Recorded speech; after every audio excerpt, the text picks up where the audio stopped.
Yenge papa. Yenge papa. Okoki ko se présenter pour mukili. Oyo bakomona yo batuna mukili bakomona yo. Peut-être na lingala, peut-être na français pour bayeba personne na yo papa. Ah, merci beaucoup papa. D'abord merci na Nzambe pour les deux âmes mukolo ya Yenga. Za mukolo na ye ya pema. Oyo akonsakra biloko asala na mukolo mutuba. Bon, nakolinga koloba na mwandambo na lopoto, na mwandambo na nani ndenge na mesana. Napesi merci vraiment pour Nzambe parce que c'est une occasion peut-être pas unique mais spéciale parce que Boyaka Kotala Biso, jamais vous n'avez pensé à prendre l'image ou bien à poser telle ou telle question sur moi ou sur l'église. Donc, Ngai Papa Makengo, Hubert Makengo Madikeka, je suis le représentant légal suppléant de l'église. Donc, Naza Tata Yabana Nyon Sopoza Komana Ngai, Tata Yabana Ebele, Bana Ebele, c'est-à-dire que y compris l'église, tout le monde, le quartier, tout ça. Parce que Bana Nyon soit bien Ngai Papa. Alors c'est ainsi que Nazali Bana Tata Yabana. Maintenant, la Pogo Baké, l'article presque Ngai Moko, au niveau il y a comité directeur et l'église. Sur les 9 membres, nous allons maintenant 2, mais nous sommes en suspension. Donc, je connais Ngai Nazali, le seul membre attitré, ça veut dire l'État pour nous engager l'église. Je ne sais pas si je fais une bonne présentation. Ok. Merci. Merci papa na réponse na yo. To lingi to ba période d'entrée na église na ba circonstances nini yo kota na église pour bato baso bazaka na période d'entrée et puis évolution eza ko ya malem pour lelo yo moto konza lingomba o ya Nzambe akitana ngona mabele. Ah, très bien, vraiment une question très importante. Oui, c'est vrai, c'est bien posé cette question parce que lingomba bato bakotaka na ba circonstances bilé. Musu bakotelaka parce que azoa komosala te, mususu parce que aza maladie, il doit se faire soigner, mususu parce que bon, aza couvert de malchance, enfin beaucoup de choses. Mais ngai akota na lingomba d'abord en 1973. Donc le 1er mai 1973, c'était le premier jour que moi j'ai vu Tata Gonda, que j'ai tenu sa main en le saluant. C'était le 1er mai 1973. Mais comment na kota na lingomba, comment na koma niveau wana? Bon, il fut un jour, un dimanche.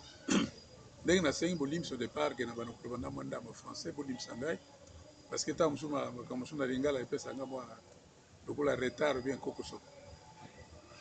C'était un dimanche. Ngana pauvre yaya ya François Ngangala. Nous avons kene na mbinza de nouveau. On a kotala ndeko na biso azaki kuna ya Pierre. Et pas yoyo batwasala ka bakiti kuna.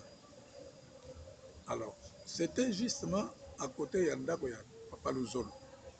Papa Luzolo, pour les anciens de l'église, Bayebiye, parce qu'il y a un chauffeur, d'abord il y a un chauffeur, il y a un ministre Bomboko, et puis il y a un Tata Gonda. Alors, Papa Luzolo, il y a un chauffeur, il y a un sangu na Kisantu, tant que tu es dans la classe na Kisantu, donc il y a un groupe de vie na Biso, tant que tu es dans la vie, tu es pas pour nous faire Biso. Donc, tu es un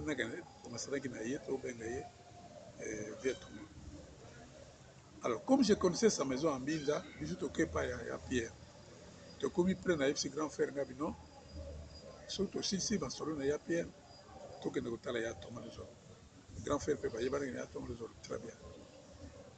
Tant que tu as Thomas le Zolo, moi, c'est un abîmé, maman honoré le combo d'ailleurs.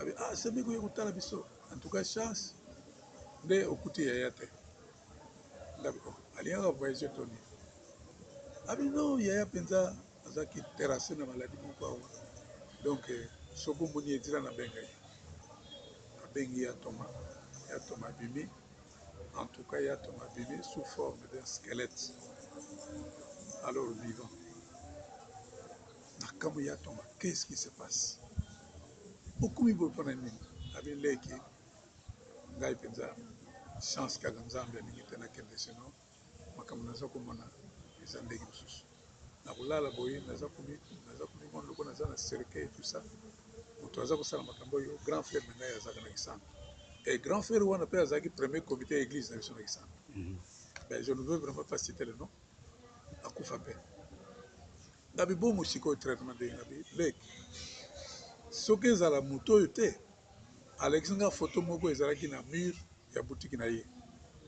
Cette photo là c'était la photo de Tata Wanda, mais moi je ne connaissais pas Tata Wanda en 73. Je ne connaissais pas Tata Wanda. Non, d'abord nagi na leur te comme tout enfant catholique qui se respecte bakombo ya batata ki mbango baza kolia koyoka mote comme on nous enseignait par les prêtres.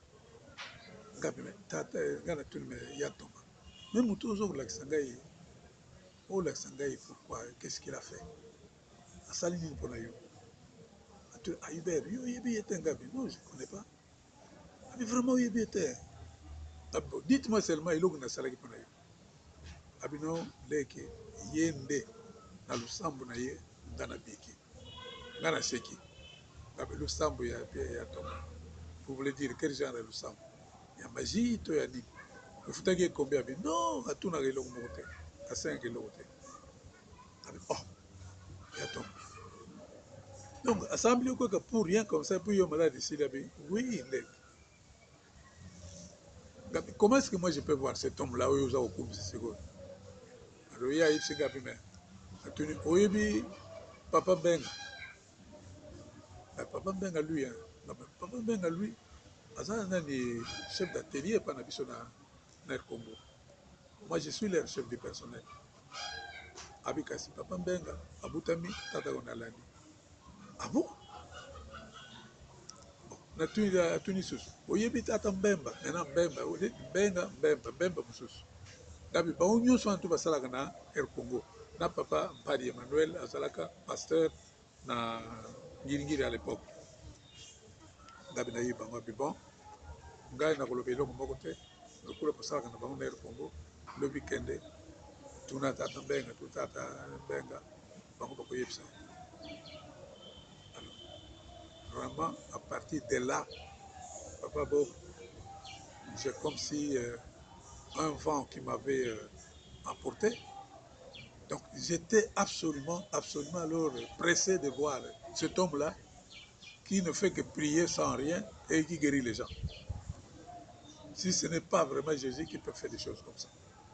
Donc Nazaki vraiment emporté. Maintenant, Nazaki comme ça. Le matin, bien sûr, je me pointe au travail. Dans tout comme le travail, je suis secrétaire mandat. Gabi Benga papa Benga Yanabi. Papa Benga tango bayoki bazo Benga na service de personnel. Donc quand c'est habillé ici le contrat ici.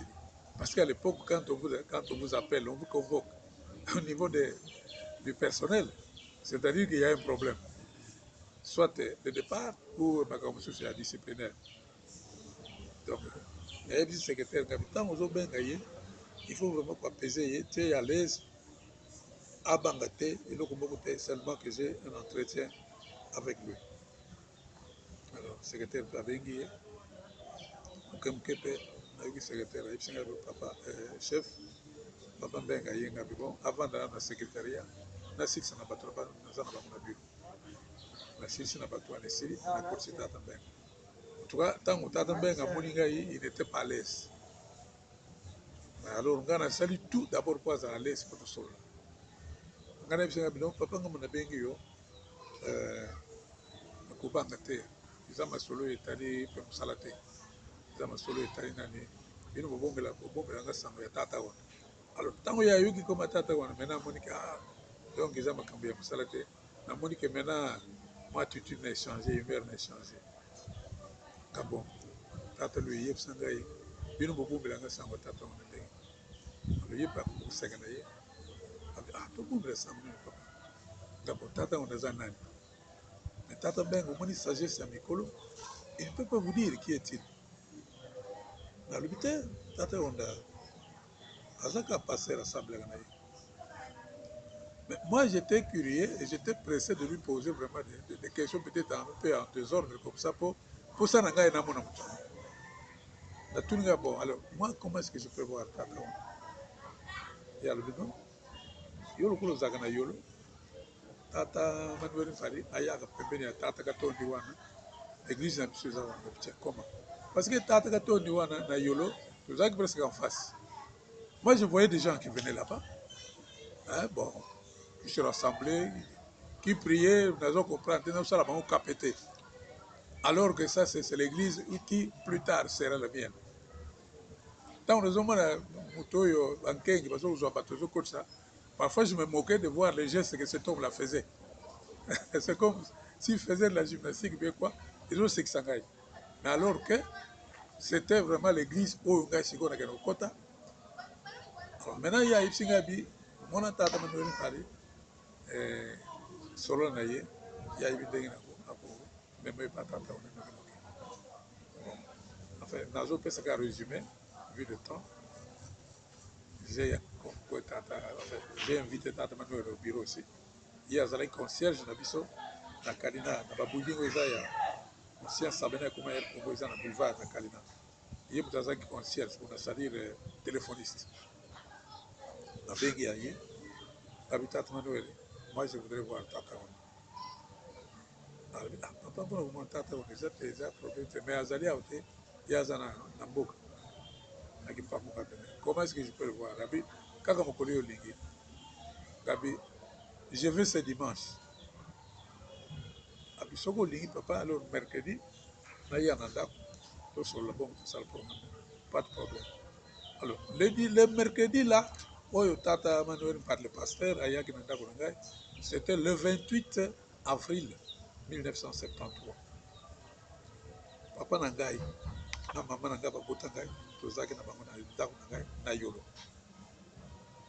Tata Manuel est arrivé chez moi, accompagné de deux mamans, Autobang et Sigo Missiel. Parce qu'à cette époque-là, je ne connaissais pas ce terme de Missiel.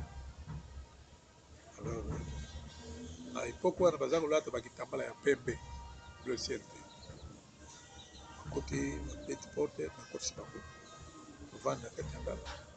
Tata Manuel me demande s'il peut prier. Il n'y avait pas de problème. Il me dit, allez, maman Moko a dit prière. Maman Moko a dit, ce que nous appelons aujourd'hui Kimazoul. Bon, quand on a levé à lever, finalement, il y a coupé ça chapitre Moko. À ce moment-là, je ne lisais pas la Bible, je ne lisais que le mystère des catholiques.